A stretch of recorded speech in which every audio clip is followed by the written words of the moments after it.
یہ ہم نے پہلے بھی اسی طرح اسمبلیوں میں کھڑے ہو کے اسپیچز دیکھی ہیں، ہر کوئی بندہ اپنا اپنا نام بنا کے چلا جاتا ہے. خدا کا نام ہے پاکستان اور پنجاب کو لے کے آگے بڑھے، یہ ہماری پہچان ہے.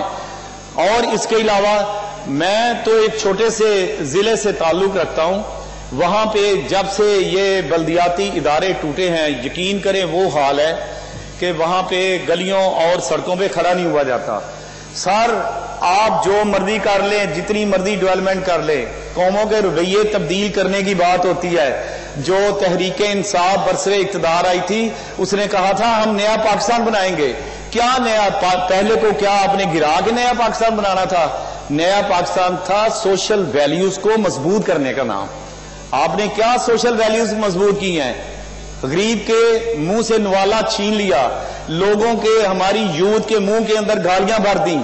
وہ سوشل میڈیا پہ جا کے دیکھیں کہ وہ کس طرح عزت دار لوگوں کی پگڑیاں اچھالتے ہیں. کیا میں بھی اس میں شریک ہوں؟ میں اولڈ نسل سے تعلق رکھتا ہوں. یہ میرا بھی قصور ہے کہ ہم نئی جنریشن کو آداب نہیں سکھا سکے. تو جب ہمارا لیڈر کھڑے ہو کے دوسروں کے خلاف چور، ڈاکو، بدماش، لٹیرا، لچا، لفنگا اس طرح کے لفظ استعمال کریں گے تو جو ان کے فالوورز ہیں کیا وہ دوسرے کے گلوں میں پھولوں کے ہار ڈالیں گے یا ان کے منہ سے پھول جڑیں گے؟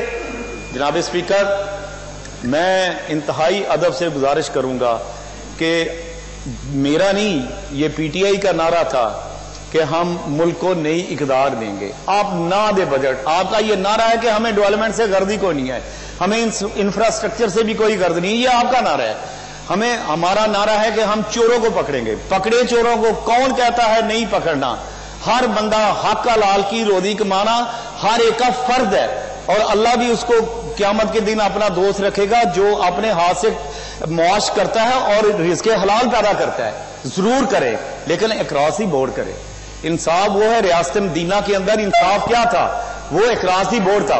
میں پلیز 1-2 منٹ کے اندر وائنڈ اپ. ریاست مدینہ کے اندر انصاف اکراسی بورڈ تھا، اور نبی صلی اللہ علیہ وسلم کو یہ فرمانا پڑا کہ اگر آج میری بیٹی بھی ہوتی تو میری بیٹی فاطمہ بھی ہوتی تو اس کے ہاتھ کاٹتا. یہ تھا اکراسی بورڈ انصاف. اور بدلہ نہ لیں.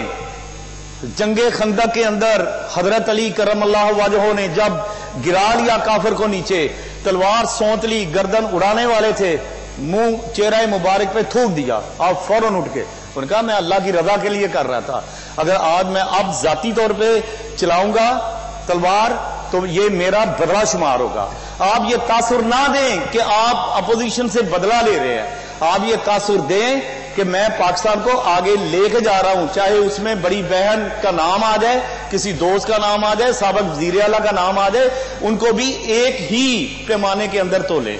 یہ نہ کریں کہ یہ پک اینڈ چوز کرنا یہ پچھلی گورنمنٹیں کرتی رہی ہیں. آپ کا سب سے بڑا الزام کیا تھا کہ یہ دستوں گربار رہے ہیں پیپلز پارٹی والے اور مسلم لیگ والے، اس کی وجہ سے ملک ترقی نہیں کرتا رہا. آپ بھی اسی طرح صرف 1 منٹ، آپ بھی اسی طرح اب ان سے دستوں گربان پاکستان کو انتشار کے اندر ڈال کے آپ ترقی نہیں کر سکتے. میں ایک گزارش کروں گا کہ میرے حافظ آباد کے بہت بڑا ذریعہ لاہور آنے کا خانگاہ ڈوگرا روڈ، وہ تقریباً 26 کلومیٹر لمبی ہے. اس میں سے صرف 3 کلومیٹر کا ایک ٹکڑا ہے کہ جو انتہائی ٹوٹ پھوٹ کا شکار ہے. وہاں سے تقریباً 15 سے 20 ہزار گاڑی روزانہ گزرتی ہے، جس میں بڑے لوڈر سے لے کے چھوٹی کاریں تک شامل ہے. وہ آج تک نہیں بن سکا. صرف وہ 100 ملین کا ایک منصوبہ ہے. کائنڈلی میری وزیر خزانہ سے یہ التماس ہوگی کہ آپ لوگوں کی سہولتوں کو مد نظر رکھیں. جو بندہ وہاں سے گزرتا ہے موجودہ حکومت کو کوسنے دے کے گزرتا ہے. کم از کم اپنے حق میں لوگوں سے کوئی اچھے الفاظ ہی سن لیں اس سڑک پہ گزرنے کے بعد. اور سیکنڈ انشاءاللہ. اور وہ میں اعتراف کرتا ہوں کہ 42 کروڑ روپے سے وہ چودھری پرویز لائی صاحب نے وہ سڑک بنوائی تھی. یہ ان کا تحفہ تھا ہمارے حافظ آباد کے لیے جو آج ابتر صورتحال میں پڑا ہوا ہے. اور میں امید بھی رکھوں گا کہ موجودہ حکومت ان کے اس کارنامے کو آگے بڑھائے گی. جی شکریہ. اور دوسرا، میرے شہر کے اندر جب سے بلدیاتی ادارے ٹوٹے ہیں، یہ سی او کے اوپر سارا کام ڈالا ہوا ہے. وہ شاید اتنی کیپیسٹی نہیں رکھتے. براہ مہربانی میرے شہر کو گزرنے کے قابل تو بنا دیا جائے. تحفظ سے بھری ہوئی گلیاں, یہ جی وائنڈ اپ کریں پلیز. لکھتے رہے خون نہیں, وہ شعر سنا رہے ہیں, ان کو شعر سنانے میں. جی آپ شعر سنا رہے ہیں کوئی؟ جو سنانے لگا تھا آپ نے بلا دیا ہے. آپ سنا دیں, چلے میں ویٹ کرتا ہوں آپ کے شعر کا. لکھتے رہے خون کی حکایات, لکھتے رہے جنوں کی حکایات خون چکا, ہر چند کے اس میں ہاتھ ہمارے قلم ہوئے, انشاءاللہ سچ کو سچ اور غلط کو غلط کہتے رہیں گے. بہت تھینک یو. طارق مسیح